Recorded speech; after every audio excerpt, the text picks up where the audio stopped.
지금 내가 알고 있는 예수님은 전부가 아닙니다. 예수님의 일부를 경험한 거예요. 사람은 뭔가를 하다 보면 익숙하게 되죠. 익숙하면 잘하는 줄 알아요. 저도 마찬가지입니다. 처음에 교회 나오는 것이 어려웠어요. 근데 지금은 교회 나오는 게 아주 자연스러워요. 자연스러워졌는데 잘한다고 생각하는 거예요. 자연스러운 것이 꼭 잘하는 것은 아닙니다.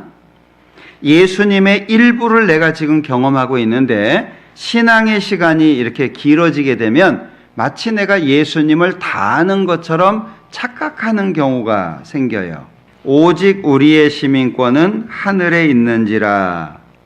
결국 교제의 목적 자체가 뭐냐면 하늘을 바라보게 하는, 그래서 20절에서는 오직 우리의 시민권은 하늘에 있다 그랬는데 주목하라. 어디를 바라보고 살 것이냐?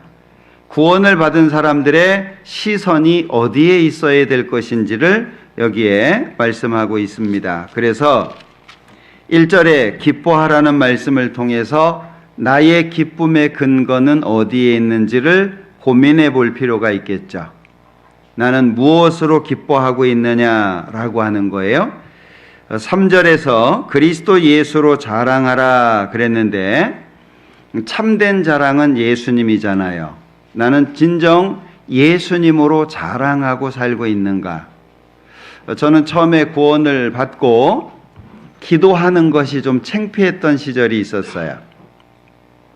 교회를 나가본 적도 없고 또 성경을 읽어본 적도 없고 교회를 다니는 사람들이 어떻게 사는지도 몰랐습니다. 어느 날 구원을 받고 나서 기도해야 된다는 것을 알았는데 혼자 있을 때는 괜찮았어요. 근데 많은 사람들이 있는 상태에서 더욱이 저를 아는 사람들 앞에서 기도하는 것이 굉장히 좀 어려웠던 시간이 있었어요. 특별히 제가 다녔던 직장에는 많은 그 여직원들이 있는 곳이었는데 점심에 이제 식사를 하잖아요. 그러면 이제 식판을 들고 돌아가면서 음식을 받아서 자리에 앉아서 먹습니다. 기도를 해야 되는데 이미 다 아는 사람들이잖아요. 제가 어떻게 살았는지. 맨날 술 먹고 해롱해롱대고 뭐 이렇게 그렇게 살았던 걸 알았는데 어느 날 교회를 다닌다고 기도를 해야 되는데 제가 차마 당당하게 기도를 못했어요. 그래서 이제 식판을 들고 대기하는 줄에 서 있으면서 기도한 적도 있어요. 그러니까 옆에 있는 사람은 뭐 하는지 모르죠. 저는 이제 창피하니까 이제 속으로 하나님 아시죠? 제가 지금 이런 상태니까 이해 좀 하세요. 서서 이렇게 기도했던 적도 있고, 그게 이제 너무 이제 속상해가지고 식판을 갖다 놓고 앉았습니다. 그리고 좌우를 이렇게 살폈어요. 이렇게 날 쳐다보나 안 쳐다보나. 그리고 얼른 그냥 고개 숙여서 기도라고 한 적도 있었고, 이게 너무 이제 속상하니까 안 되겠다, 내가 기도를 해야 되겠다. 그래서 식판을 갖다 놓고 기도를 합니다. 기도를 하고 눈을 떴는데 식판이 없어졌어요. 제가 갖다 놓은 식판이 없어졌어요. 왜냐하면 이제 하나님을 믿는다는 걸 안 믿는 사람들이 이제 놀리는 거죠. 시험하는 거라고도 생각이 되는데 어느 날은 기도가 끝났더니 밥만 수북히 쌓여 있어요. 어떤 날은 막 반찬만 이렇게 수북히 쌓여 있기도 하고 다 먹은 식판이 제 앞에 쫙 서 있기도 하고 한 달 정도 갔던 것 같아요. 근데 그 시간을 잘 지냈어요. 그러니까 그 다음부터는 그렇게 주변에서 어렵게 하셨던 분들이 오히려 저를 도와줬던 기억도 있어요. 그러니까 기도를 하는데 옆에서 이제 놀리잖아요. 뭐 하냐? 잠자냐? 병 걸렸냐? 그럽니다. 그러면 이제 막아줘요. 예, 기도하는 거라고. 처음에 제가 자신 있게 못했던, 그러니까 예수님이 자랑이 안 됐던 거죠. 자랑이라고 하는 건 당당한 거예요. 어느 곳에 있어도 내가 믿는 예수님이 부족함이 없는 겁니다. 저는 그것을 갖기까지 조금 시간이 걸렸는데 그리스도 예수로 자랑하라 그랬죠. 그리고 10절에서 부활의 권능과 그 고난에 참여한다는 말씀을 통해서 그리스도를 더 깊이 체험하라는 거예요. 우리는 죽을 때까지 예수님을 알아도 다 모를 수밖에 없어요. 그 사랑의 높이가 얼만큼인지, 깊이가 얼만큼인지, 넓이와 길이가 얼만큼인지 우리는 사실 잘 몰라요. 그러니까 그리스도를 더 깊이 체험하려고 애써야 될 것을 말씀하고 있고, 14절에서 위에서 부르신 부름의 상을 바라보고 달려가라고 말씀하고 있는데 전심전력하라는 거예요. 여러분들 상 받으려고 사시나요? 상 받으려고 사셔야 됩니다. 어떤 분들은 예수님이 십자가에서 죄 용서해 주신 것만 해도 감사한데 무슨 상 받으려고 사냐라고 말하는 사람들이 있는데 그거 바른 것이 아닙니다. 바울 사도는 위에서 부르신 부름의 상을 바라보고 달려간다고 했어요. 왜? 이 상은 구원을 받은 사람에게 더욱 하나님 앞에 열심히 달려가게 하는 이유가 됩니다. 사람은 성취감을 느껴야 만족감을 얻도록 돼 있어요. 한 달 일했는데 월급 안 줘요. 그럼 어때요? 1년을 일했는데 월급 안 줘요. 거기서 일할 리가 없죠. 사람은 하나님께서 준비하신 영광이 있는데 그 영광을 얻으려고 하는 욕심을 갖고 사셔야 됩니다. 그래야 실제 이 세상에서 나를 훨씬 더 많은 부분 절제할 수 있고 하나님 뜻대로 살 수가 있어요. 자, 10년 뒤에 내가 집을 한 채 살려고 해요. 어떻게 살아야 되죠?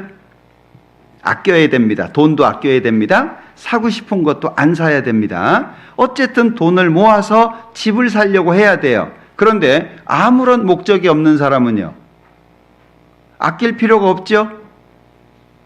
그런데 뭔가 목적이 있는 사람은 그걸 위해서 아껴야 돼요. 마찬가지로 하나님 앞에 마음을 크게 열면 이 땅에서는 더 조심하고 살 수밖에 없어요.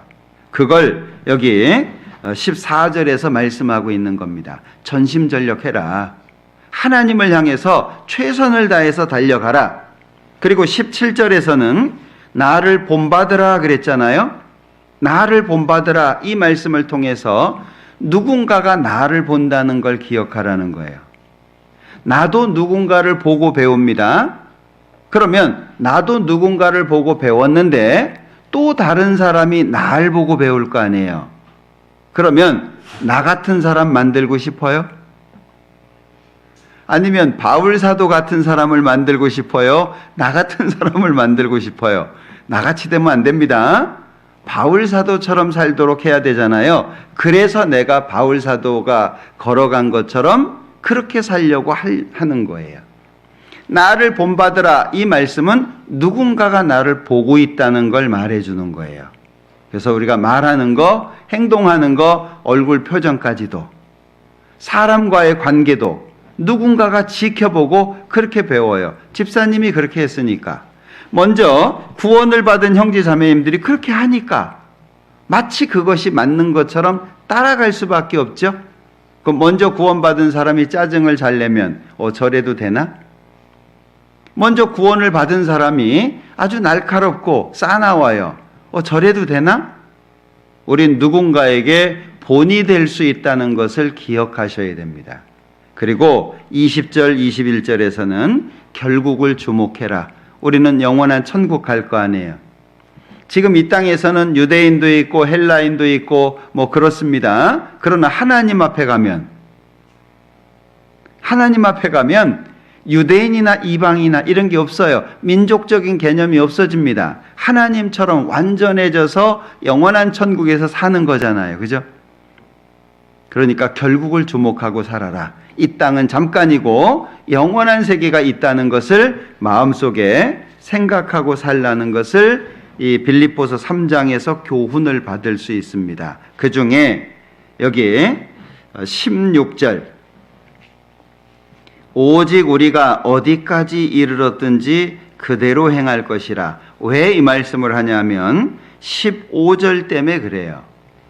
15절, 그러므로 누구든지 우리 온전히 이룬 자들은 이렇게 생각할지니 만일 무슨 일에 너희가 달리 생각하면, 뭔가 교회 안에서 다르게 생각하는 부분들이 생깁니다.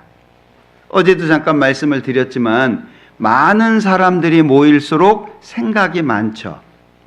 10사람이 모이면 10사람의 생각이 있어요. 근데 교회는 하나가 돼야 돼요.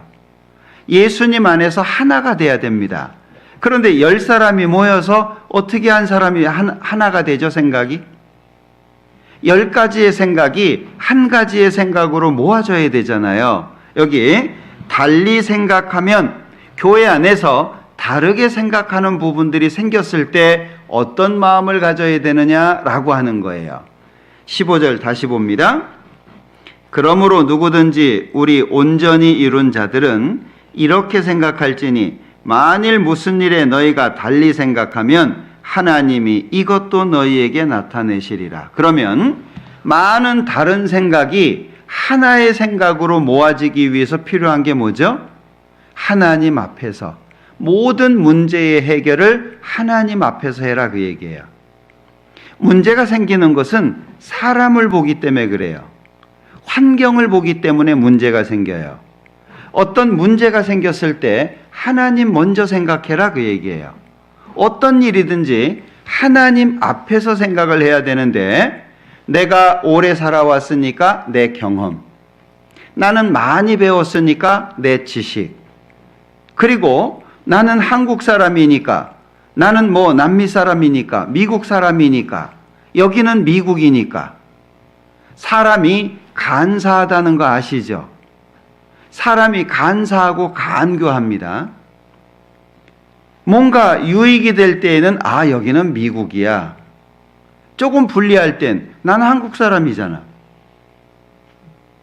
사람의 마음이 결코 바르지 않아요. 여긴 미국인데? 그러니까 미국처럼 살아야지. 그런데 좀 불리할 때는 나는 남미 사람인데? 사람의 마음이 그렇다는 거예요. 그러니까 그 마음을 하나님 안에서 나를 붙들지 않으면 우리는 많은 시간 실수할 수 있고, 특히 신앙생활을 오래 하면 할수록 실수를 더 할 수 있어요. 왜? 익숙해지니까. 마치 그것이 맞는 것처럼. 그래서 구원을 받은 지 오래되신 분들이 기도를 더 많이 해야 되고, 묵상을 더 많이 해야 되고, 성경을 더 많이 봐야 돼요. 처음에 일을 배울 때 서툴죠. 조심합니다. 조심하다가 어느 정도 익숙해지면 어때요? 쉬워지죠. 그래서 여기는 어떤지 모르겠는데 한국은 운전을 배우고 3년 차가 제일 위험하대요. 운전을 배우고 처음에는 조심합니다. 아주 긴장을 하면서 해요. 한 3년 정도 되면 익숙해지죠? 그러니까 운전이 편안해지는 거예요. 그때가 위험하다 그래요. 신앙도 마찬가지입니다. 여기 빌립보서 3장 잡아놓으시고 고린도전서 9장을 찾아보죠.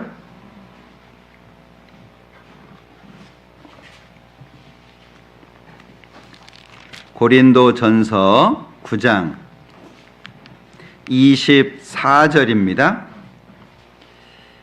운동장에서 다름질하는 자들이 다 달아날지라도 오직 상 얻는 자는 하나인 줄을 너희가 알지 못하느냐. 너희도 얻도록 이와 같이 다름질하라.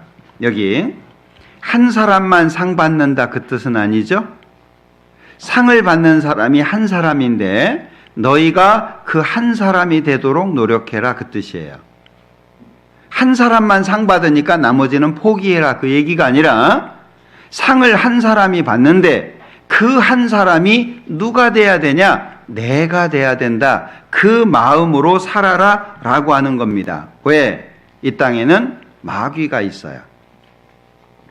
하나님을 대적하고 구원받은 사람들을 넘어뜨리려고 하는 마귀, 사단의 역사가 존재하고 있습니다. 그래서 베드로전서 5장 9절에서는 너희는 믿음을 굳게 하여 저를 대적하라 이렇게 말씀하고 있죠. 왜?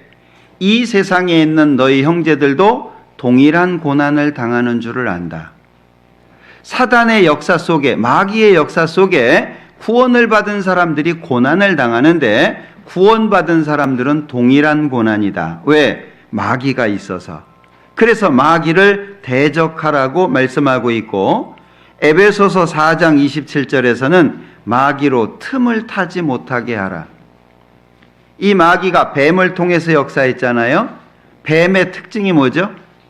아무리 작은 구멍만 있어도 빠져나가는 게 뱀입니다. 자기 몸집보다 너무나도 작은 구멍이 조그만 게 하나 있어요. 뱀은 거기로 빠져나갑니다. 그러니까 우리가 틈을 보여주면 그 틈은 곧 마귀가 뚫고 들어오는 틈이 될 수 있다는 거예요. 틈을 타지 못하게 해라 라고 말씀하고 있고, 야고보서 4장 7절에서는 마귀를 대적하라고 말씀하고 있어요.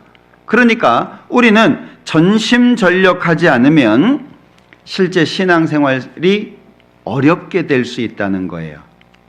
우리는 예수님의 십자가를 통해서 구원을 받습니다. 저도 마찬가지였죠. 하나님을 모르고 살았어요. 어느 날 형님이 저를 전도했습니다.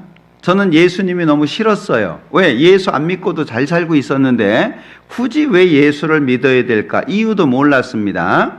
형님이 강요하고 사정 해가지고 말씀을 들었어요. 그러다가 하나님이 계신 것을 발견했고 내가 죄인이라고 하는 걸 발견했어요. 밤에 잠을 못 잤어요. 밤새. 교회를 다녀보지를 않았으니까 기도하는 방법도 몰랐어요. 밤새 기도한 내용이 뭐냐? 하나님 저 어떻게 합니까? 하나님 나 어떻게 하죠? 왜? 나는 지금 죽으면 지옥 갈 수밖에 없다는 걸 알게 됐어요. 그래서 날이 밝자마자 제가 형님을 찾아가서 저 좀 살려달라 그랬죠. 왜? 마음이 너무 무겁고 불편한 거예요. 그때 복음의 말씀을 들으면서 예수님의 십자가를 처음 들었어요. 제 인생 속에 예수님이 십자가에서 내 대신 죽었다는 그 말씀을 처음 들었습니다. 근데 그 말씀이 마음속에 믿어졌어요. 얼마나 좋았는지, 너무나도 행복하고, 그날을 지금도 되돌아보면은 그 기쁨이 지금도 느껴져요. 너무 좋아가지고 제가 직장에 가서 술 친구들 불러다 놓고 같이 술 먹었어요. 파티를 했거든요. 나 이제 천국 가니까 내가 기분 좋아서 한 턱 낸다. 에? 같이 한잔 하자. 그래가지고 술도 먹었던 적이 있어요. 따라 하시면 안 됩니다. 에? 전 이제 모르고 한 거예요. 모르고. 너무 좋아가지고. 지금도 되돌아보면 그날을 잊을 수가 없어요. 십자가가 온전히 나를 구원했던 기억 다 갖고 계시죠? 그런데 그날하고 시간이 흐른 지금하고는 어때요? 좀 달라졌죠? 깊어진 부분도 있고 타협한 부분도 있고, 그리고 커진 부분도 있지만 오히려 좁아진 부분도 있죠. 처음에는 예수님이 전부였는데 정말 순수했죠. 시간이 흘렀습니다. 조금 달라진 부분이 있어요. 우리는 영적인 전쟁 속에 있다는 걸 기억하셔야 돼요. 빌립보서 1장 30절입니다. 빌립보서 1장 30절. 너희에게도 같은 싸움이 있으니 너희가 내 안에서 본 바요 이제도 내 안에서 듣는 바니라. 너희에게도 같은 싸움이 있다. 특별한 사람만 싸움이 있는 게 아니고 구원을 받은 모든 사람은 똑같은 싸움이 다 있다는 거예요. 비껴갈 수가 없어요. 그러면 신앙생활 중에 어려움으로 인해서 마음이 변할 수 있는 경우들이 많다는 거죠. 내가 넘어질 수 있는, 실족할 수 있는 그런 일들이 많다는 거예요. 시편 73편은 그래서 많이 묵상하셔야 되는 말씀이에요. 시편 73편은 아삽의 시잖아요. 분명히 하나님은 의로운 분이고 의로운 하나님이기 때문에 선하게 사는 사람에게 복 주는 분인데, 이 아삽의 마음에 문제가 됐어요. 내가 거의 실족할 뻔하였다. 넘어질 뻔했다. 이유가 뭐죠? 악인의 형통을 보고. 나는 하나님 안에서 고생고생 하나님 잘 믿어보려고 애쓰는데 악인들은 너무 잘 되는 거예요. 그 모습을 보고 마음에 문제가 된 거죠. 악인의 형통만 있겠어요? 예, 교회 안에 있다 보면 형제 자매들과 트러블이 생길 수도 있고 마음에 갈등이 생길 수도 있고 가까이 있던 사람이 나를 아프게 할 수도 있고 많은 문제들이 생길 수 있어요. 이 사무엘하 16장에 보면 다윗이 압살롬에게 이제 위험을 느껴서 도망가잖아요. 그때 무비보셋이라고 하는 사울의 손자가 있습니다. 이 사울의 손자가 아버지가 죽었다는 이야기를 듣고 유모가 이 무비보셋을 안고 도망을 가다가 넘어져요. 그래서 아이를 이렇게 떨구잖아요. 두 다리가 이제 그 다음부터는 절게 됐어요.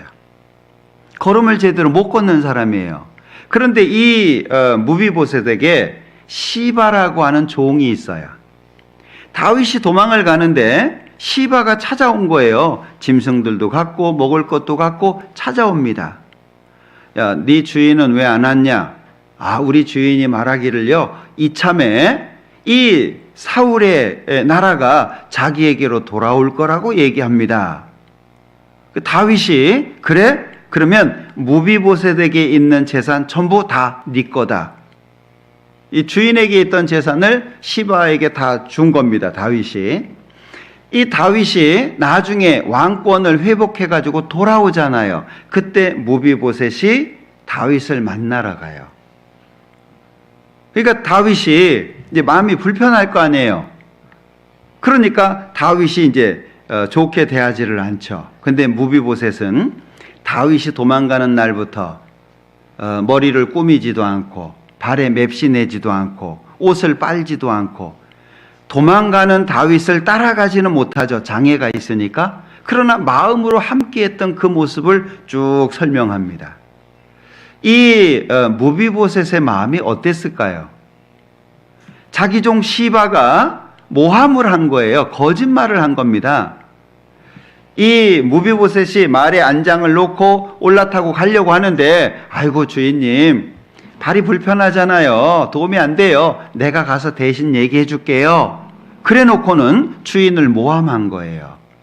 다윗은 그것을 제대로 알아보지도 않고, 그리고 이 무비보셋에게 있는 재산을 시바한테 다 줘버린 겁니다. 그럼 무비보셋은 마음이 어떨까요? 억울할 수 있겠죠. 나는 잘못한 게 없는데 이 시바라고 하는 하인을 보면 이 배신감도 느끼겠죠. 그리고 다윗을 바라보면 서운함도 있겠죠. 왜 제대로 알아보지도 않고 나한테 이런 일을 주었을까 생각할 수도 있잖아요. 우리는 신앙생활 속에 이런 일들을 많이 겪을 수 있어요. 자, 사무엘하 16장 보겠습니다.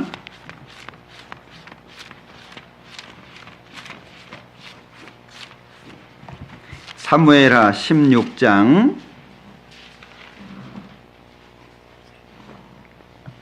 1절입니다. 다윗이 마루턱을 조금 지나니 무비보셋의 사환 시바가 안장 지은 두 나귀에 떡 200과 건포도 100송이와 여름실과 100과 포도주 한 가죽 부대를 싣고 다윗을 맞는지라. 왕이 시바에게 이르되 네가 무슨 뜻으로 이것을 가져왔느뇨? 시바가 가로되 나귀는 왕의 권속들로 타게 하고 떡과 실과는 소년들로 먹게 하고 포도주는 들에서 곤비한 자들로 마시게 하려 함이니이다. 왕이 가로되 네 주인의 아들이 어디 있느뇨? 시바가 왕께 고하되 예루살렘에 있는데 저가 말하기를 이스라엘 족속이 오늘 내 아비의 나라를 내게 돌리리라 하나이다. 왕이 시바더러 이르되 무비보셋에게 있는 것이 다 내 것이니라. 시바가 가로되 내가 절하나이다. 내 주 왕이여 나로 왕의 앞에서 은혜를 입게 하옵소서 하니라. 이 무비보셋이 없는 상태에서 이루어진 일이에요. 그 당사자인 무비보셋은 정말 억울할 수 있잖아요. 19장 사무엘하 19장 24절 사울의 손자 무비보셋이 내려와서 왕을 맞으니 저는 왕의 떠난 날부터 평안히 돌아오는 날까지 그 발을 맵시내지 아니하며 그 수염을 깎지 아니하며 옷을 빨지 아니하였더라. 어떤 마음이죠? 다윗과 함께하는 마음이잖아요. 비록 다윗은 도망가는 삶을 살았지만 무비보셋은 예루살렘에 있었지만 마음을 함께하고 있는 거잖아요. 다윗과. 그리고 25절 예루살렘에서 와서 왕을 맞을 때에 왕이 저에게 물어가로되 무비보셋이여 네가 어찌하여 나와 함께 가지 아니하였느뇨? 대답하되 내 주 왕이여 왕의 종 나는 절뚝발이이므로 내 나귀에 안장을 지어 타고 왕과 함께 가려 하였더니 나의 종이 나를 속이고 종 나를 내 주 왕께 모함을 했다. 참소했다라고 말씀합니다. 그러니까 얼마나 억울하겠어요. 근데 이 무비보셋이 사연을 얘기하니까 다윗이 좀 불편했던 것 같아요. 이미 재산을 시바한테 줘버렸잖아요. 29절에 왕이 저에게 이르되 네가 어찌하여 또 내 일을 말하느냐? 내가 이르노니 너는 시바와 밭을 나누라. 여기 왕이 저에게 이르되 네가 어찌하여 또 내 일을 말하느냐? 마음이 불편한 거예요. 그 얘기를 이제 와서 뭐하러 또 하고 있냐? 이제 그런 얘기잖아요. 그럼 시바하고 밭을 나눠. 그런데 이 무비보셋의 마음은 30절에 무비보셋이 왕께 고하되 내 주 왕께서 평안히 궁에 돌아오시게 되었으니 저로 그 전부를 차지하게 하옵소서 하니라. 그러면 이 무비보셋은 절뚝발입니다. 할아버지 사울이 왕이었지만 나라가 망하고 도망을 가다가 두 다리를 절게 됐어요. 그런데 다윗이 요나단과 맹세를 하잖아요. 네가 왕이 되걸들랑 우리 집 잘 좀 돌봐주라. 그 언약을 기억하고 사울의 집안에 있는 사람들에게 잘해주잖아요. 특히 요나단의 아들 이 무비보셋을 왕의 상에 앉아서 같이 먹게 해줍니다. 그것이 이 무비보셋은 너무 감사했던 거예요. 그러니까 실제 모함을 받아서 다윗으로부터 좋지 않은 말을 듣기는 했지만 그럼에도 불구하고 이 무비보셋은 돌아온 것, 왕권을 회복한 것으로 만족한다고 말하고 있잖아요. 이게 제가 이 무비보셋을 고민을 해보다가 참 이 신앙이 깊다라는 생각을 하게 됐어요. 육신적으로 생각하면 우리 어떻게 대응을 할까요? 따질 수도 있고 원망하고 불평할 수도 있잖아요. 충분히 그럴 수 있는 배경이 있어요. 왜? 무비보셋은 잘못한 게 없거든요. 시바가 중간에서 모함을 하고 자기 주인을 욕되게 한 거잖아요. 그럼에도 불구하고 그 모든 것을 다윗이 돌아온 것으로 만족하고 있잖아요. 이게 우리의 신앙 속에 배워야 할 부분이 아닐까. 우리는 신앙을 경주하는 중에 예수님을 팔았던 유다 같은 사람도 만나게 됩니다. 구원을 받은 것 같았는데 그냥 얼마 있다가 떠나가는 사람도 있고, 구원받았다고 들어와서 교회를 어렵게 하고 나가는 사람도 있고, 그리고 데살로니가로 가버린 데마 같은 사람도 생길 수 있고, 한때는 정말 열심히 같이 복음을 전하고 함께 했었는데 떠나가는 사람도 있을 거 아니에요.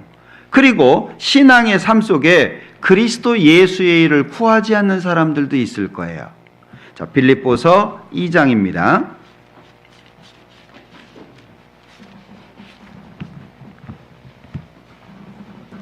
빌립보서 2장 21절.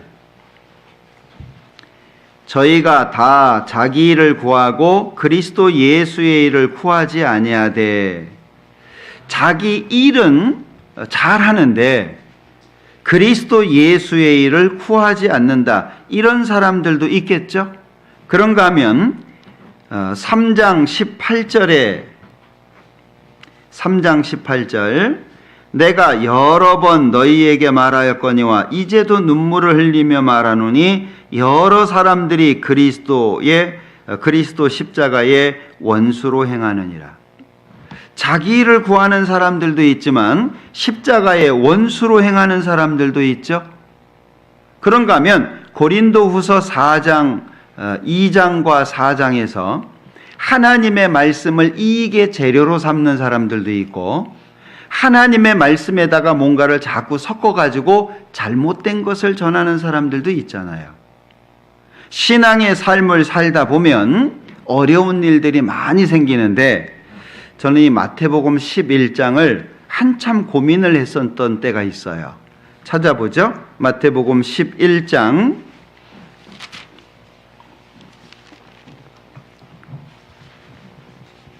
6절입니다.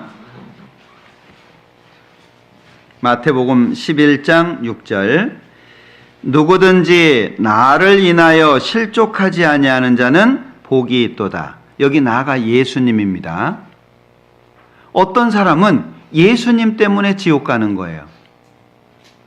예수님으로 말미암아 구원을 받고 천국에 가는 건데, 어떤 사람은 예수님 때문에 지옥 가는 사람도 있는 거예요. 하나님이 어떻게 사람의 몸으로 이 땅에 오냐? 어떻게 사람이 물 위를 걷냐? 어떻게 사람이 물로 포도주를 만들 수 있냐? 자기 생각 가지고 예수님을 믿어서 천국 가는 것이 자연스러워지는 건데, 예수님으로 말미암아 지옥 가는 사람도 생기는 거예요. 이 신앙이 정말 쉽지 않습니다. 시편 140편에 보면 올무도 있고 줄도 있어요. 마귀가 우리를 넘어뜨리기 위해서 올무도 놓고 줄로 넘어지게 하는 경우도 있습니다. 그물도 놓고 함정도 파놓습니다. 우리는 그 길을 잘 피해서 나가야 되잖아요. 그러면 우리가 알아야 될 게 있어요. 그래서 여기 빌립보서 3장 16절에 오직 우리가 어디까지 이르렀든지 그대로 행할 것이라. 그대로 행하려면 필요한 게 뭐죠? 언제든지 하나님 앞에서예요. 하나님과 나. 십자가라고 하는 것은 세워지는 게 있고 걸쳐지는 게 있죠. 걸쳐지는 게 먼저가 아니고 세워지는 게 먼저입니다. 바르게 세워지고 그 다음에 걸쳐지는 거예요. 하나님과 나와의 관계가 먼저고 그 다음에 형제 자매의 관계입니다. 형제 자매하고 친하다고 하나님하고 친할까? 꼭 안 그럴 수 있어요. 하나님하고 나하고는 문제가 되어 있는데 사람과 사람끼리는 친할 수 있어요. 중요한 건 하나님하고 나예요. 우리가 왜 아침에 일어나서 기도부터 하죠? 우리가 왜 시간을 내서 성경을 읽고 성경 속에서 하나님의 뜻을 찾아내려고 애를 쓰죠? 가장 중요한 것은 사람이 손을 잡는 건 아무런 의미가 없어요. 사람이 계획을 해도 하나님이 인정 안 하면 그 길은 무너질 수밖에 없는 겁니다. 계획은 사람이 세울 수 있어요. 그러나 그 계획을 완성시키는 분은 하나님일 수밖에 없습니다. 그러니까 모든 구원받은 사람들이 하나님 앞에서 남편 중요하죠? 내 자녀 중요하죠? 가족 중요합니다. 그러나 그것보다 더 중요한 것은 하나님하고 나예요. 하나님하고 나하고 바르게 세워지고 그 다음에 하나님과의 관계가 바른 사람들끼리의 연합이죠. 그게 올바른 교회입니다. 그러니까 우리는 교회 안에서 집안이 어떠냐, 교육을 얼만큼 받았냐, 능력은 어디 있냐, 어떤 회사를 다니고 대학은 어디를 나왔냐, 우린 그런 거 안 묻잖아요. 세상 사람들처럼 능력제로 사람을 뽑지 않잖아요. 우리는 구원을 받은 것이 정확하냐, 그리고 하나님을 얼만큼 사랑하냐. 바울 사도처럼 많은 지식을 갖고 있는 사람도 있지만 베드로처럼 물고기 잡는 사람도 있어요. 그러니까 베드로가 설교할 때 학식 없는 범인, 평범한 사람으로 생각한 거예요. 지식이 없는 사람이라고 생각한 겁니다. 근데 베드로가 설교하는 걸 듣고 놀라잖아요. 중요한 건 하나님께서는 돌을 들어 아브라함 자손을 만드실 수 있는 분이에요. 이 돌멩이 가지고도 아브라함 자손을 만들 수 있는 분이 하나님입니다. 그러니까 능력은 하나님께 있죠. 사람과 사람이 너무 가까우면 하나님과 나 사이가 문제가 될 수 있어요. 그러니까 한편이 좋으면 한편은 나쁠 수 있죠. 한쪽이 낮이 되면 한쪽은 밤일 수밖에 없어요. 다 좋은 게 아니에요. 10사람을 다 행복하게 할 수 있을까요? 이 미국에도 노숙자 있죠? 제가 꽤 오래 전인데 2003년인가요? 4년인가요? 그때쯤에 LA 쪽에 왔다가 한국 거지를 봤어요. 야, 거지도 원정으로 오는구나. 에? 여러분들 생각해 보세요. 많은 사람들이 뭐 아메리칸 드림 해가지고 막 꿈을 가지고 오잖아요. 다 잘 살아요? 세계 강대국 최고라고 얘기하는 세계 최고의 강대국이지만 미국에 살고 있는 모든 사람을 다 잘 살게 해줄 수 있나요? 그렇지 않아요. 성경에 보면 역사가 존재하는 한 가난한 사람은 끊어지지 않는다고 말씀하고 있어요. 사람과 사람이 너무 가까우면 하나님과 나 사이가 문제될 수 있다는 걸 기억하셔야 돼요. 그러니까 우리는 어떤 마음을 가져야 되느냐? 양쪽을 다 볼 수 있는 마음을 가져야 돼요. 그러니 여기 오직 우리가 어디까지 이르렀든지 그대로 행하려면 뭐가 필요하죠? 그대로 행할 수 있는 힘이 필요하잖아요. 누가 같이 가다가 넘어지기도 하고, 누가 같이 가다가 하나님 떠나기도 하고, 누가 같이 가다가 원수가 되기도 하고, 함께 가다가 나 스스로가 어려움도 겪고 나 스스로가 넘어질 수 있는 상황도 올 수 있을 거 아니에요. 그럼에도 불구하고 어떻게 그대로 갈 수 있죠? 하나님 앞이니까 가능한 거예요. 신앙을 그렇게 가지라고 여기 말씀하고 있고, 그래서 제목을 신앙의 경주라고 잡아본 거예요. 우리는 끝까지 가야 됩니다. 사람은 다 거짓되되 라고 말씀하셨고, 사람으로서는 할 수 없으나 라고 말씀하셨어요. 하나님만 할 수 있는 거예요. 그러니 우리가 어디를 바라볼 것이냐, 무엇을 보고 어떻게 볼 것이냐, 이게 아주 중요하죠. 사람을 보고 문제를 가져서 내 마음을 아프게 할 거냐, 아니면 배후에 계시는 하나님을 보고 하나님이 주시는 답을 가질 거냐. 이 사실은 쉽지 않은 부분입니다. 왜냐하면 우리는 육신을 갖고 있기 때문에 보이는 것이 우선이 되거든요. 누가 나한테 좋은 얘기 해주면 기분 좋죠. 예? 보고 아이고 오늘 참 예뻐요 이러면 좋잖아요. 근데 보고 이렇게 안 좋은 얘기를 하면 좋아요? 예? 아유 오늘은 세수를 안 하셨어요? 왜 얼굴이 그 모양이에요? 안 좋을 수밖에 없어요. 그게 사람이라는 거예요. 그래서 사람의 말에 너무 마음 기울이지 마라. 왜? 우리는 없을 때 대통령도 욕합니다. 그죠? 그 사람 없을 때 뒤에서 얘기하기도 하잖아요. 뭐 어느 자매가 어떻고 어떤 형제가 어떻고 얘기할 수 있잖아요. 안 보이는 상황 속에서 누구나 그렇게 할 수 있습니다. 그러면 내가 누군가를 말할 때 어떤 사람은 내 얘기할 수도 있겠죠?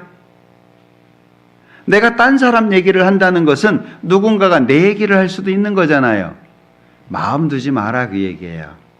사람이 나한테 뭐라고 얘기하는 건 중요하지 않아요. 하나님께서 말씀하시는 게 중요하지. 그러니까 고린도전서 4장에서 말씀하시기를 예수님 다시 오실 때까지 아무도 판단하지 마라. 왜? 판단하시는 분은 하나님 아니냐. 직원들이 이러니 저러니 막 얘기합니다. 사장님이 와가지고 이렇게 그럼 끝이잖아요. 예수님이 다시 오셔서 모든 걸 정리하실 거예요. 그때까지 우리는 판단하지 말아야 될 것을 말씀하고 있죠. 그러니까 마귀가 어떻게 해요? 못 볼 걸 보잖아요. 제가 2004년도에 와가지고 라스베가스를 갔는데 정말 화려하죠. 라스베가스 가보셨잖아요. 얼마나 화려합니까? 밤에 보면은요, 번쩍번쩍하고 정말 화려합니다. 낮에 뒷골목 가보니까 되게 실망되더라고요. 사람이 그래요. 밖에서 이렇게 꾸미고 보면 어때요? 볼만하죠? 근데 아침에 자고 일어난 모습은 세수도 안 하고 눈곱도 끼고 막 이런 모습은요, 예, 좋게 봐줄 수 없을 정도가 되기도 해요. 그게 어쩔 수 없이 이 세상에서의 모습이라고 하는 거죠. 그러니까 마귀는 계속 그걸 보여주는 거예요. 이 땅에는 천한 자도 헛되고 높은 자도 거짓되다라고 말씀합니다. 우리는 하나님 때문에 이 자리에 있는 것이지 사람 때문에 이 자리에 있는 게 아니라는 걸 기억하셔야 돼요. 아마 지금까지 신앙생활을 해오시는 가운데 참은 일도 많을 거고 견딘 일도 많을 것 같아요. 신앙이라고 하는 것이 무엇이냐라고 얘기할 때 저는 자주 사무엘상 6장을 찾아서 설명을 드려보는데, 찾아보죠. 사무엘상 6장.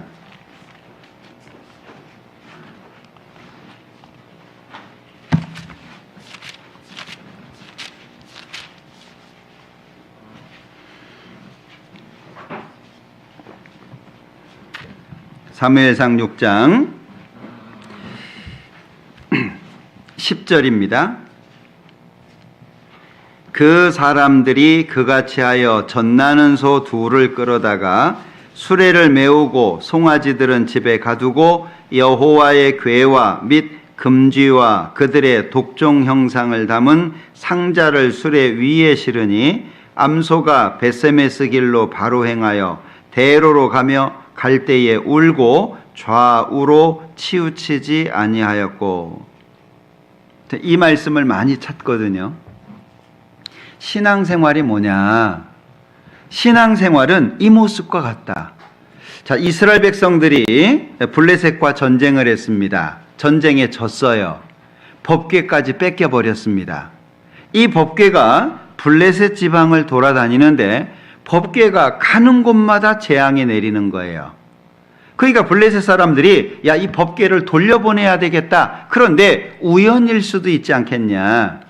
이게 하나님의 뜻이라고 한다면 이렇게 해보자. 그래가지고 수레를 만들고 법궤를 올려놓고 예물을 올리고 앞에다가 새끼를 낳은 지 얼마 안 되는 암소 2마리를 세웠어요.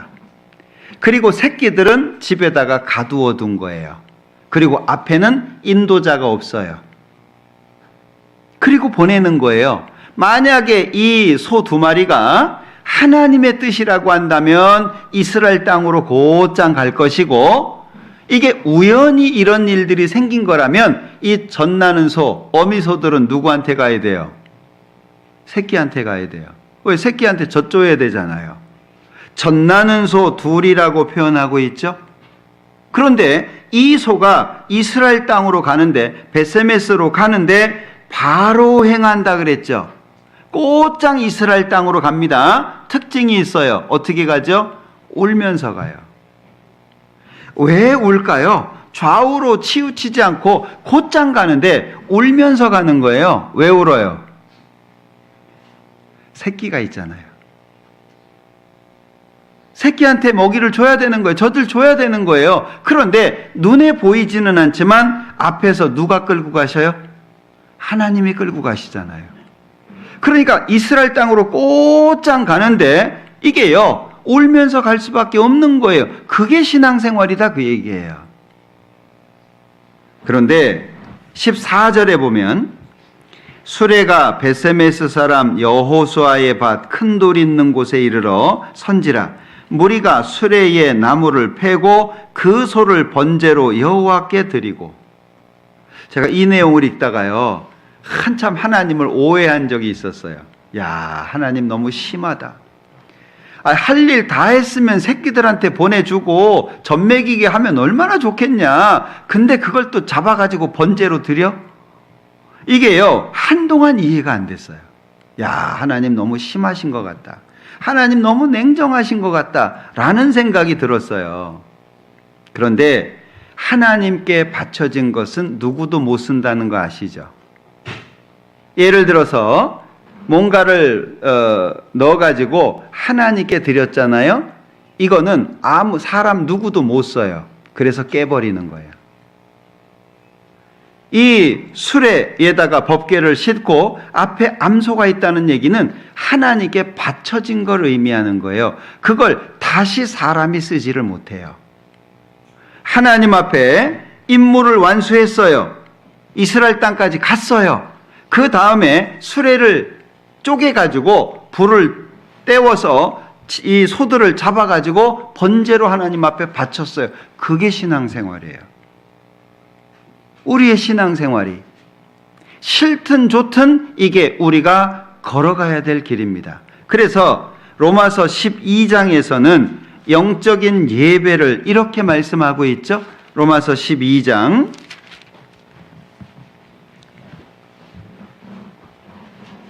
1절입니다. 로마서 12장 1절. 그러므로 형제들아 내가 하나님의 모든 자비하심으로 너희를 권하노니 너희 몸을 하나님이 기뻐하시는 거룩한 산 제사로 드리라. 이는 너희의 드릴 영적 예배니라. 참된 예배를 말씀하시면서 너희 몸을, 구약에는 짐승 잡아 바쳤죠? 신약에는 구원받은 사람의 몸이 제물이에요. 그리고 하나님이 기뻐하시는 거룩한 산, 살아있는 제사, 즉 먹든지 마시든지 무엇을 하든지 모든 삶 자체가 하나님 앞에 예배예요. 자, 이렇게 드려지려면 알아야 될 것이 있죠? 그게 고린도전서 6장이에요. 너희는 너희 것이 아니라, 너희는 너희의 것이 아니라 값으로 산 것이 되었으니 그런즉 너희 몸으로 하나님께 영광을 돌리라. 나는 내게 아니에요. 그런데 우리 마음이 상하면 어떻게 되죠? 하나님이 이상하게 보이는 거예요. 내 마음이 상하면 하나님이 이상하게 보여요. 성경이 이상하게 보이는 거예요. 마치 유리컵에다가 물을 담아두고 젓가락을 이렇게 꼽아 놓으면 구부러진 것처럼 보이잖아요. 내 마음이 상하면 하나님이 이상하게 보일 수밖에 없어요. 그러면 신앙생활 어떻게 해야 되죠? 마음 잡는 거예요. 내 마음을 굳세게 해야 되고 내 마음이 흔들리지 않도록 해야 돼요. 그래서 시편에서 자주 나오는 표현이 뭐죠? 나의 영혼이 잠잠히 하나님만 바라며. 나의 영혼이 잠잠히. 왜 잠잠이에요? 우리 이해 못하는 일 많이 생깁니다. 우리가 이해할 수 있는 건 한계가 있어요. 왜 저렇게 해야 되지? 그걸 꼭 그렇게 해야 되는가? 이렇게 하면 더 좋을 것 같은데 많은 사람들에게 이런 많은 문제들이 있을 수 있다는 거죠. 한 사람 한 사람이 하나님을 바라보게 될 때 나의 구원이 그에게서 나는도다. 이게 자연스러워지는 거예요. 나의 영혼이 잠잠히 하나님만 바라보게 될 때 나의 구원이 그에게서 오는구나. 이것이 되는데 내 마음이 상하면, 내 마음이 나빠지면 하나님이 이상한 분으로 비춰져요. 그럼 삐딱하게 살 수밖에 없어요. 시편 62편에서도 마찬가지입니다. 나의 영혼아 잠잠히 하나님만 바라라. 62편 1절에서는 나의 영혼이 잠잠히 하나님만 바라며 자기의 마음을 표현을 했다면 5절에서는 나의 영혼아 잠잠히 하나님만 바라라. 자기 영혼에게 권고하는 것으로 되어 있어요. 1절에서는 내가 하나님을 이렇게 바라본다. 그렇게 표현을 하고 있고 5절에서는 너는 하나님만 바라봐야 돼 라고 얘기하고 있는 거죠. 그러니까 그 뒤에 대저 나의 소망이 저로조차 나는도다. 구원뿐만이 아니라 소망까지도 하나님께로부터 온다라고 하는 것이 자연스러워지죠. 그러니까 시편 42편 5절에서는 내 영혼아 내가 어찌하여 낭망하며 어찌하여 내 속에서 불안하여 하는고. 자기 영혼에게, 야, 너 하나님이 있잖아. 왜 그렇게 불안해? 하나님이 있는데 왜 너 그런 마음을 가져? 자기의 마음을 권고하고 있는 거예요. 이 욥기 27장에 보면 나는 단정코 너희를 옳다 하지 아니하겠고 죽기 전에 나의 순전함을 버리지 아니하리라. 하나님을 향한 나의 순전함, 너희들이 나를 공격하고 나를 비난하고 나를 어렵게 만들어도 나는 하나님을 향한 순전함을 버리지 않겠다라고 고백하는 장면이 나오거든요. 우리는 하루하루 살아가는 가운데에서 얼만큼 하나님을 생각하고 어떤 마음으로 하나님 앞에 다짐하고 있죠? 오늘 하루 나는 이렇게 살아야지 다짐하시나요? 오늘 하루 나는 하나님 앞에서 이 말씀, 이 마음을 가지고 살아야지. 미국의 아주 대표적인 유명한 설교가가 있었죠. 조나단 에드워즈라고 하는. 결심문 들어보셨죠? 결심문을 가졌어요. 한 80여 가지가 됩니다. 난 이렇게 해야지 스스로 결심하는 거예요. 그 중에 하나가 지금 제 기억나는 게 뭐냐면 이 세상에서 하나님을 가장 잘 섬기는 사람이 있다면 내가 그 사람이 되려고 노력하자. 결심하는 거예요. 왜? 마음의 준비가 없이 살 수는 없잖아요. 하루가 지나가면 다시 돌아오지 않아요. 이 시간이 지나가면 그 시간은 고칠 수도 없고 바꿀 수도 없어요. 그러면 잘 살아야 되잖아요. 일어나면서부터 오늘 하루를 내가 어떻게 살아야 되지? 지나가면 다시 되찾아올 수 없는 이 시간을 오늘 하루 나는 어떤 마음으로 살아야 되지? 우리도 각오해야 됩니다. 우리의 마음은 쉽게 나빠질 수 있고 쉽게 상할 수 있어요. 그래서 히브리서 12장에서는 모든 무거운 것과 얽매이기 쉬운 죄를 벗어버리고 달려가라고 말씀하거든요. 그런데 이 모든 무거운 것이 뭐냐? 짐이에요, 짐. 나를 힘들게 하는 짐. 아무든지 나를 따라오려거든 자기를 부인하고 날마다 제 십자가를 지고 나를 따라와야 된다라고 말씀하죠. 그러면 무거운 것이 다 달라요. 모든 무거운 것과 어떤 경우에는 가족이 될 수도 있고 개인의 건강이 될 수도 있고 경제적인 이유가 될 수도 있고 성격이 될 수도 있고 아니면 나는 잘하고 있는데 내 가족 때문에 문제가 될 수도 있고 자기 십자가가 있어요. 어떤 분은 병중에 계시는 부모님을 돌보는 일 때문에 신앙이 어려워질 때도 있어요. 또는 나는 아무런 문제가 없는데 가족이 잘못해가지고 온 집안이 경제적으로 어려워지는 경우도 있어요. 우리는 무거운 짐을 가지고 있어요. 날마다 제 십자가를 지고 벗어놓고 오라 그러면 얼마나 좋겠어요. 예? 야, 너 어려운 거 다 내려놔. 그리고 따라와. 그럼 얼마나 좋겠어요. 십자가를 짊어지라는 거예요. 여러분들 개인적인 아픔 다 있죠. 교회 안에 이렇게 앉아 있으면 다 평안한 것 같고 다 즐거운 것 같고 다 행복할 것 같지만 마음속에 짐이나 아픔이나 무거운 것들 다 있죠. 예. 어떤 사람이 예수님을 찾아갔답니다. 예수님, 제가 짊어지고 있는 십자가가 너무 무겁습니다. 좀 가벼운 걸로 바꿀 수 있을까요? 그래? 그러면 여기 십자가 여러 개 있는데 네가 한번 골라봐. 그래서 십자가가 있는 창고에 들어가 가지고요, 자기에게 맞는 것을 찾아 가지고 적당한 걸 짊어지고 나왔어요. 예수님, 이거면 좋겠어요. 그래? 그거 짊어지고 다녀라. 이거 지고 다니니까 또 무거운 거예요. 그게 다시 찾아갔대요. 예수님, 한 번 더 바꿀게요. 그래, 바꿔라. 또 바꿨어요. 바꾼 거 짊어지고 살다 보니까 그것도 무거운 거예요. 그게 또 갔대요. 예수님, 한 번 더 바꿀게요. 또 바꿨어요. 근데 그것도 무거워요. 예수님, 마지막으로 한 번만 더 바꿀게요. 그래, 바꿔라. 그게 바꿨어요. 예수님, 이게 좋겠어요. 예수님 하시는 말씀, 그거 네가 처음 지고 온 거야. 남이 가지고 있는 아픔은 작아 보이죠. 내가 가지고 있는 아픔은 커 보이죠. 그게 사람 마음이에요. 남들은 다 편하게 사는 것 같은데 나만 힘들게 사는 것 같아요. 십자가가 다 있어요. 그 십자가 내려놓으라고 말씀 안 해요. 짊어지라고 하세요. 날마다 제 십자가를 지고 나를 좇을 것이니라. 그게 예수님의 말씀이에요.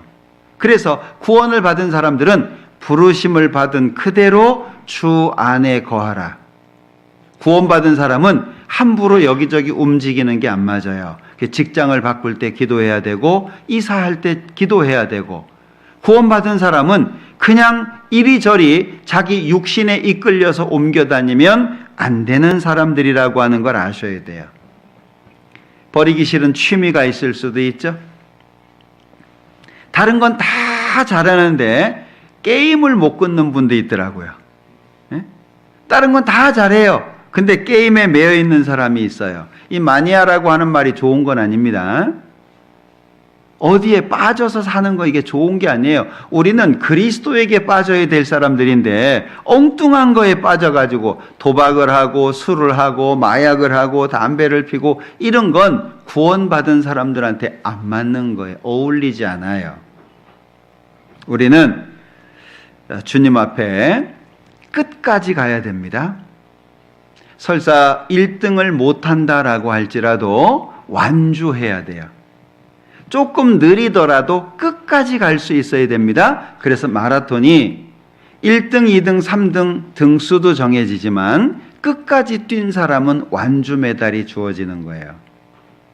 끝까지 뛴다는 것 자체가 아주 중요한 거거든요. 우리 주님 오실 때까지 그렇게 해야 되잖아요. 그러면 신앙의 경주 그대로 행하려면 필요한 게 뭐냐? 성령의 충만이에요. 에베소서 5장 보죠.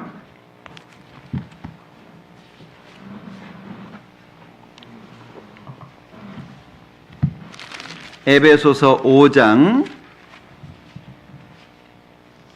18절입니다. 술 취하지 말라. 이는 방탕한 것이니 오직 성령의 충만을 받으라. 이게 오직 성령의 충만을 받으라 그랬는데, 성령을 받은 것과 성령 충만한 건 다르죠. 이해되시나요? 성령을 받은 것과 성령 충만은 또 다른 거예요. 구원을 받을 때 성령을 받죠. 성령을 받았는데 그 성령이 충만한 건 또 다른 문제예요. 오늘 밥을 여러 번 드셨을 거 아니에요. 그죠? 밥을 어떻게 하죠? 배고플 때마다 계속 먹어야 돼요. 성령 충만이 그런 거예요. 한번 채워졌다고 해서 끝까지 가는 것도 아니고요. 마치 이 자동차에다가 가스를 넣는 것과 같아요. 자, 가득 넣었어요.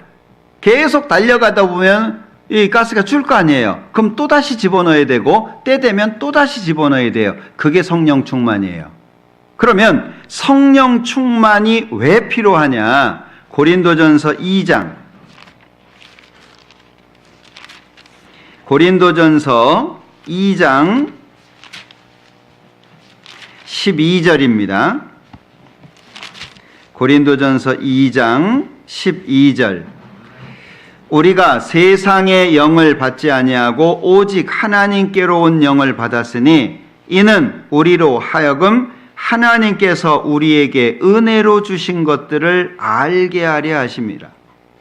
하나님을 알아가고 하나님과 가까워지고 하나님의 그 비밀한 것을 얻는 데 있어서 성령이 안 계시면 불가능한 거예요.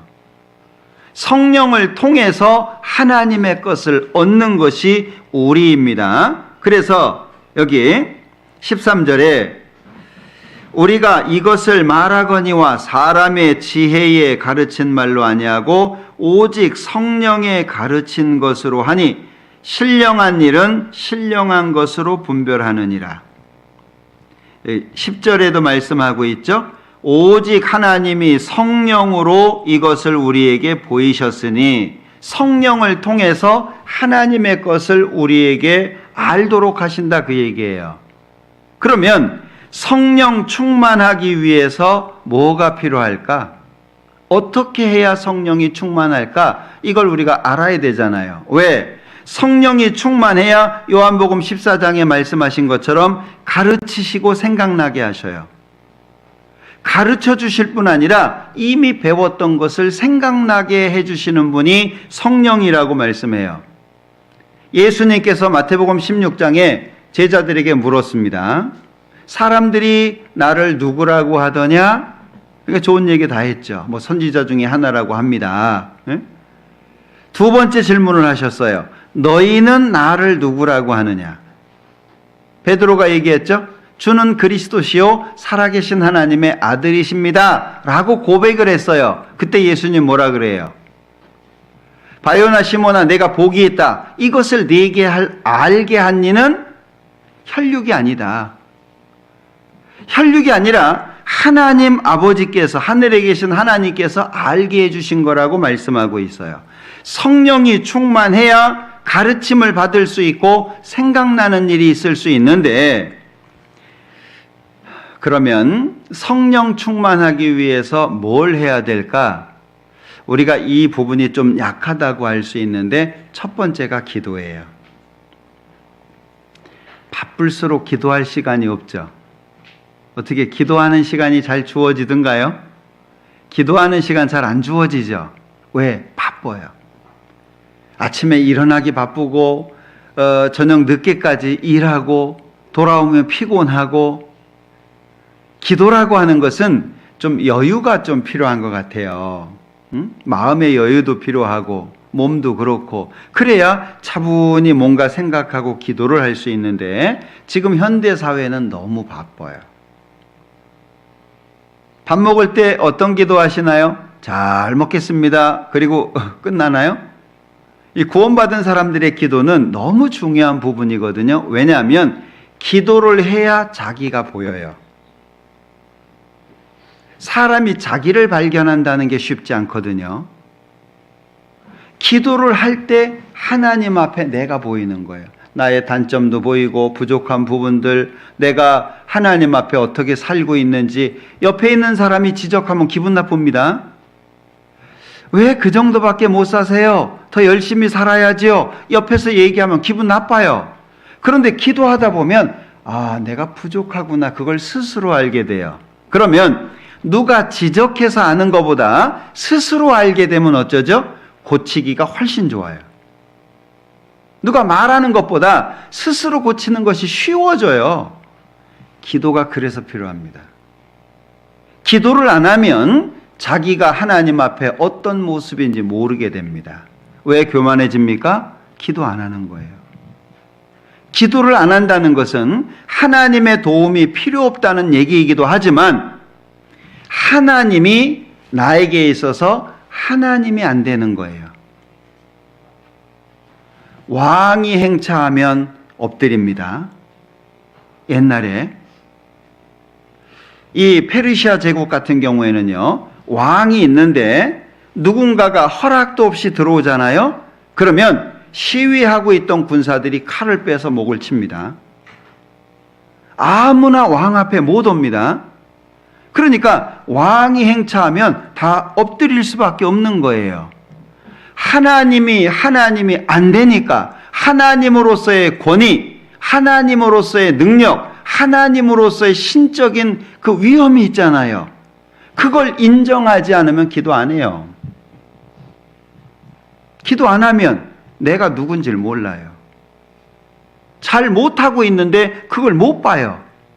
그러면 점점 교만해지게 되고, 그 사람은 기도만 안 하는 게 아니고 성경하고 멀어져요. 자연스러운 거거든요. 성경하고 점점 멀어져요. 그러면 어떻게 살죠?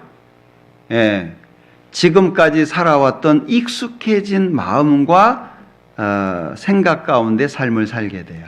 그러면 주변 사람들이 힘들어요. 어려워집니다. 벼는, 곡식은 익을수록 고개를 숙이잖아요. 그게 자연스럽죠? 왜? 든 게 많으니까 무거워지잖아요. 그런데 교만한 사람은요, 끝까지 빳빳하게 서거든요.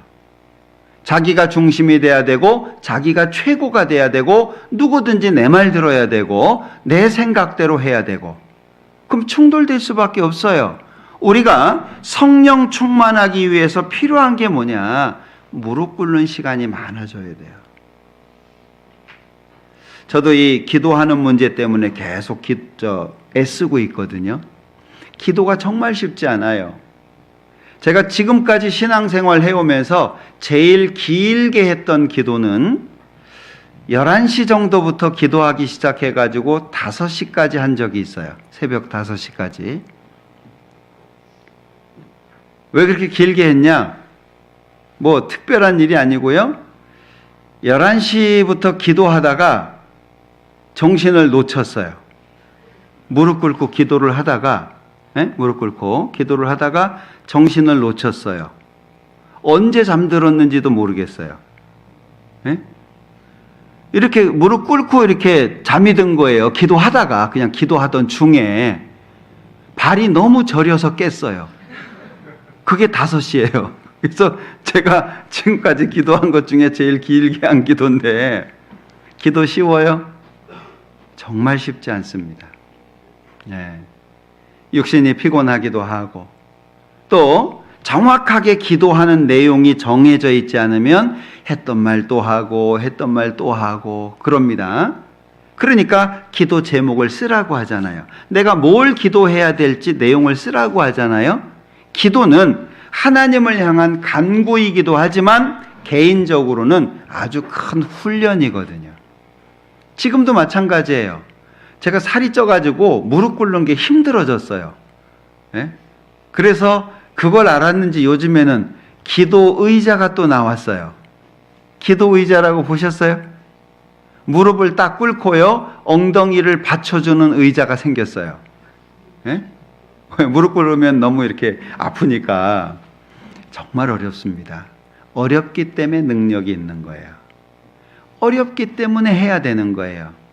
힘들기 때문에 기도해야 되는 거예요. 왜? 그렇게 안 하면 내가 안 꺾여요. 나라고 하는 존재가 얼마나 강해요. 여러분들, 우리 자존심 다 있죠? 아니, 누구 앞에서 창피당하고 누구 앞에서 무시당하고 싶은 사람이 누가 있어요? 우리는 다 자기를 보호하는 마음이 있어요. 그거 누가 꺾어줘요? 사람이 못 꺾습니다. 하나님 앞에 꺾어야 돼요. 기도라고 하는 건 그래서 하는 거예요. 기도 안 하잖아요? 그러면 신앙에서 다듬어지지를 않아요. 10년이 지나도 20년이 지나도 처음 구원받기 전에 그 성격이 그대로 있어요. 여러분들, 성격 바꾸기 어렵죠? 진짜 어렵습니다. 저는 정말 내성적인 사람이었어요. 이런 얘기를 하면 사람들이 잘 안 믿어요. 제가 초등학교 때 어머니 손에 이끌려가지고 학교를 갔어요. 새로 이제 학교에 입학하는 아이들이 줄을 쫙 맞춰서 서 있습니다. 선생님이 이름을 불렀어요. 제 이름을 앞에서. 제가 그 선생님 앞에 답을 하지 못하고 어머니 치마 속으로 들어갔어요. 반에 어떻게 들어갔네요. 선생님이 제 이름을 또 부르는 거예요. 책상 밑으로 들어갔어요. 정말 이 내성적이고 사람들 앞에 나서지 못하고, 그리고 뭔가 사람 앞에 이렇게 서면 얼굴이 빨개지고 막 심장 박동수가 빨라지고 그래가지고 이 말도 못하고 그랬었어요. 근데 이제 제가 초등학교 때부터 운동을 시작을 했는데, 아마 다른 나라 분들은 이해를 잘 못하실 거예요. 지금은 이제 한국이 그렇지 않은데 옛날에는 한국은 운동은 매로 가르쳤어요. 정말 많이 때렸어요. 초등학생이 커봐야 얼마나 크겠어요.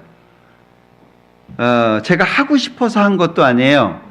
제가 거의 지금 키가 초등학교 때 키예요. 지금 키가. 그때 이후로 자라질 못했어요. 그 선생님이 키 크다고 운동을 시킨 거예요. 그 당시에. 키가 크니까 너 운동했으면 좋겠다. 나는 싫은데 강제로 끌어다가 일주일을 제가 도망을 다녔어요. 안 하겠다고. 도망가고 그 다음날 오면 맞는 거예요. 또 도망가고 그 다음날 오면 맞는 거예요. 야, 이러다 내가 맞다가 죽겠다 싶어서 어쩔 수 없이 시작했어요. 응? 그 탁구라고 하는 운동을 초등학교 5학년 때부터 어쩔 수 없이 시작한 거예요. 제가 하고 싶어서 한 게 아니고.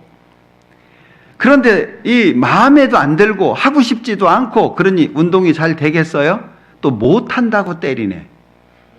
처음엔 안 한다고 때리더니 이제는 못한다고 때리는 거예요. 그리고 학교 옆에 작은 산이 있어요. 거기에 돌을 깨서 그 돌을 파는 공장이 있는데 거기에 가서 돌을 하나씩 주워오는 거예요. 뛰어가가지고. 근데 선착순이에요. 제가 또 잘 못 뛰어요. 그러니 한 번 갔다 오면, 잘 뛰는 아이들은 한 번 갔다 오면 끝나는데 저는 5번, 6번 끝까지 남아야 돼요. 너무 힘들더라고요. 그런데 선생님이 못한다고 때리잖아요. 이게 너무 이제 힘들기도 하고 무섭기도 하고, 그때는 뭐 선생님이 왕이었어요. 응? 한국에서 선생님은 왕이었어요. 아마 미국은 이해하지 못할 것 같아요. 예, 때린다는 것 자체도 이해를 못할 것 같아요. 그 당시 한국은 선생님한테 맞잖아요. 집에 가서 부모님한테 말도 못해요. 왜? 부모님한테 또 맞으니까. 네가 뭘 잘못했으니까 맞았지 괜히 맞았겠냐 그래가지고 부모님이 또 때려요. 말도 못하고. 그러니까 이제 어쩔 수 없이 안 맞으려고 애를 쓴 거예요. 정말 바둥바둥한 거죠. 그러다 보니까 성격이 바뀌었어요. 성격이. 그래서 저는 맞으면 바뀐다. 제가 삶 속에 경험한 거예요. 맞으면 바뀌어요. 네? 그러니까 사람들 앞에 서서 이렇게 설교도 하고 그러지, 제가 처음 가졌던 그런 마음이었으면 전 죽어도 설교 못해요. 왜냐하면 앞에 설 수도 없으니까요. 왜 제가 이 말씀을 드리냐면, 뭐 사람들이 그렇게 지금은 때리진 않잖아요. 하나님 앞에 그렇게 돼야 된다는 거예요. 하나님께서 징계를 하시잖아요. 하나님께서 인도하시잖아요. 어떤 때는 경제적인 수단으로, 어떤 때는 주변에 있는 사람들을 통해서, 어떤 경우에는 하나님이 이끌어 가시는 방식으로 나를 훈련시키는 게 있어요. 그러면 그 훈련을 받다 보면 바뀌어지는 것들이 있는데 그 중에 하나가 성격이어야 된다, 그 얘기예요. 우리 성격대로 살아요? 그리스도인은 성격대로 사는 게 아니고 신앙대로 살아야 돼요. 내 성격을 신앙에다가 맞춰야 돼요. 로마서 11장에 보면 돌감람나무 얘기가 나와요. 나쁜 나무를 잘라서 좋은 나무에 접을 붙였어요. 그게 좋은 열매가 맺힌대요. 여기 나무 접 붙이는 거 해보신 분 있나 모르겠다. 이 나무를, 다른 나무를 잘라가지고 이렇게 접을 붙이는 경우가 있어요. 그 나무의 본성은 안 바뀝니다. 예를 들면 감나무를 잘라가지고 감나무 가지를 다른 나무에다가 접붙였어요. 예? 예를 들어서 사과나무라고 쳐봐요. 감나무 잘라서 사과나무에 접붙였어요. 뭐 열려요? 예?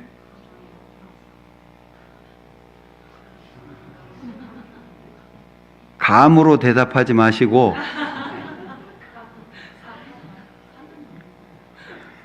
이랬다 저랬다 하죠. 아무거나 찍어보는 거예요. 감 열려요.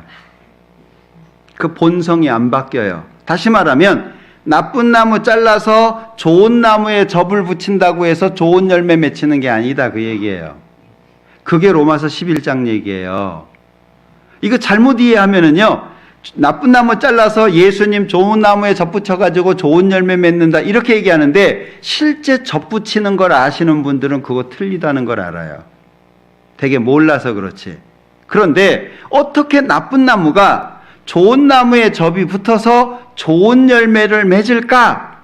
그 답이 본성을 거스려예요. 로마서 11장 찾아보자.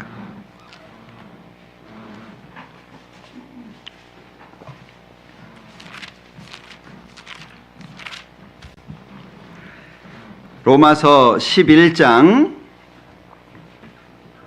24절입니다. 로마서 11장 24절. 네가 원 돌 감람나무에서 찍힘을 받고 본성을 거스려 좋은 감람나무에 접붙임을 얻었은즉 원 가지인 이 사람들이야 얼마나 더 자기 감람나무에 접붙이심을 얻으랴. 여기 어떻게 해서 좋은 열매를 맺을 수 있냐? 답이 뭐죠? 본성을 거스려예요. 그럼 본성을 거스리는 게 뭐죠? 그게 성령 충만이에요.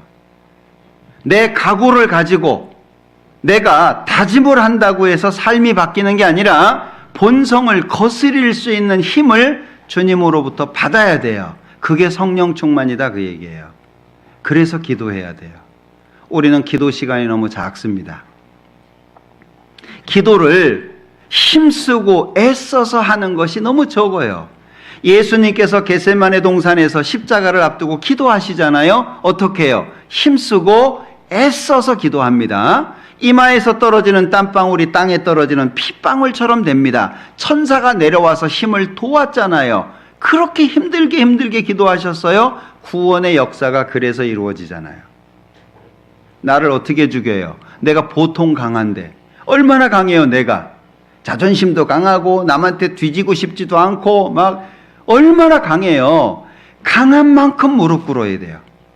그래서 본성이 거스려져야 하나님의 좋은 열매가 맺혀지지, 본성이 거스려지지 않으면 그냥 나대로 사는 거예요. 나대로. 10년 전에도 이대로, 10년 지나도 이대로 바뀐 게 없는 거예요. 그러면 하나님 앞에 의미가 없어요. 첫 번째는 기도입니다. 아침에 잠자기 전에 기도 시간을 꼭 가지시고 기도할 때 내가 뭘 기도해야 되는지를 적어보세요. 기도 제목을 적어요. 그리고 까먹으면 눈 떠서 보고 기도해도 돼요. 우리는 성경 속에 있는 하나님이 주신 것을 내 것으로 옮겨와야 되는데 기도를 통해서 말씀을 읽고 그 가운데 묵상이 내 것이 돼요. 기도 안 되잖아요. 성경 지식 쌓여요. 그게 내 생활하고 아무런 상관이 없어요. 머리로는 이해가 되는데 내 삶은 안 따라가는데요. 내가 안 죽었어요. 한 알의 밀이 땅에 떨어져 죽어야 되는데 죽지 아니하면 한 알 그대로 있잖아요. 내가 안 죽는데 묵상이 어떻게 되겠어요? 내가 죽어야 돼요. 내가 죽어야 말씀이 지식으로도 세워지고 마음속에 능력으로도 자리할 수 있어요. 그때 성령 충만이 됩니다. 그때. 그러니까 성령 충만이 쉽게 되지는 않아요. 그걸 매일매일 해야 되잖아요. 이래서 어려운 거예요. 한 번 하고 한 달 간다면 좀 나은데 한 번 하고 일주일만 가도 얼마나 좋아요. 그런데 매일매일 그렇게 해야 되거든요. 그래서 신앙은 자기와의 싸움이에요. 누가 나를 어렵게 하는 것도 있지만 자기와의 싸움입니다. 그걸 잘 해야 돼요. 우리 뉴저지 교회가 더 주님 앞에 귀한 모습으로 연락될 수 있게 사셔야 되잖아요. 더 많은 사람 전도해야 되고 아직 구원받을 사람들이 많습니다. 그리고 하나님의 사랑이 우리 안에 이루어져야 되잖아요. 그러기 위해서는 한 사람 한 사람이 중요합니다. 10명이 바깥에 놀러 가기로 했어요. 한 사람씩 음식을 싸오기로 했어요. 반찬을 싸오기로 했단 말이죠. 근데 한 사람이 생각하는 거예요. 아유, 9가지도 많은데 뭐 10가지 나는 안 해가도 되겠지. 그래가지고 나갔네. 자, 먹자. 먹을 게 없어요. 왜? 10명이 다 그렇게 생각했어요?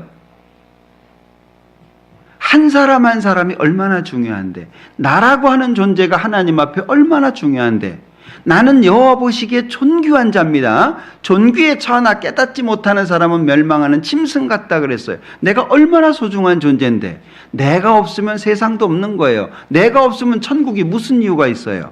내가 있으니까 이 세상도 있고 내가 있으니까 천국도 중요한 거잖아요. 나부터 내가 하나님 앞에 깊어져야 돼요. 성령 충만이 돼야 돼요. 그래야 신앙의 경주가 이루어집니다.